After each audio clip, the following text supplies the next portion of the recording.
আসসালামু আলাইকুম। আমি ডাক্তার মোহাম্মদ মুজাহিদুল আলম। আমার চেম্বার থেকে আপনাদের সবাইকে স্বাগতম। আজকে আসলে রোগ সম্পর্কে কোনো বিষয় নিয়ে আলোচনা করব না। আজকে যে বিষয় নিয়ে আলোচনা করব আমরা প্রায় দেখে থাকি, কিন্তু আসলে খুবই কমন একটা সাধারণ ঘটনা। একটু পানির বোতল নিয়ে কথা বলবো। হ্যাঁ, যে বোতলজাত পানি। একটু একটু জুম করে দেখাও। হ্যাঁ, প্রত্যেকটা এরকম পানির বোতলগুলোতে এক্সপায়ারি ডেট লেখা থাকে।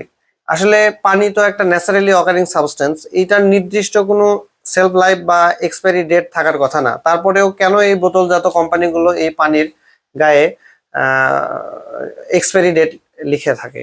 তবে এই এই যে এক্সপায়ারি ডেট, এটা আসলে পানির এক্সপায়ারি ডেট না, এটা হচ্ছে বোতলের এক্সপায়ারি ডেট। এই বোতলগুলো বেশিরভাগ ক্ষেত্রেই আসলে সার্টিফাইড প্লাস্টিক ম্যাটেরিয়াল।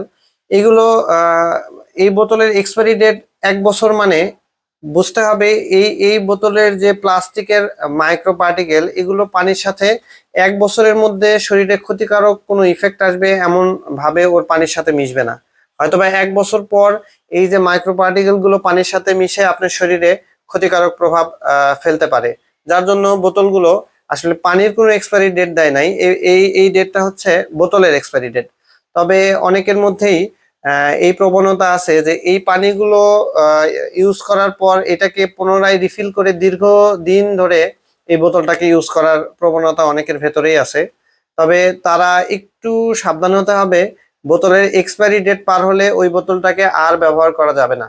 যদি ব্যবহার করেন সেক্ষেত্রে এই প্লাস্টিকের যে মাইক্রো ম্যাটেরিয়াল গুলো আছে বা মাইক্রো ফাইবার গুলো আছে, এগুলো শরীরে দীর্ঘমেয়াদী ক্ষতির কারণ হবে। আশা করি ভিডিওটি সকলের কাজে লাগবে। ধন্যবাদ সবাইকে।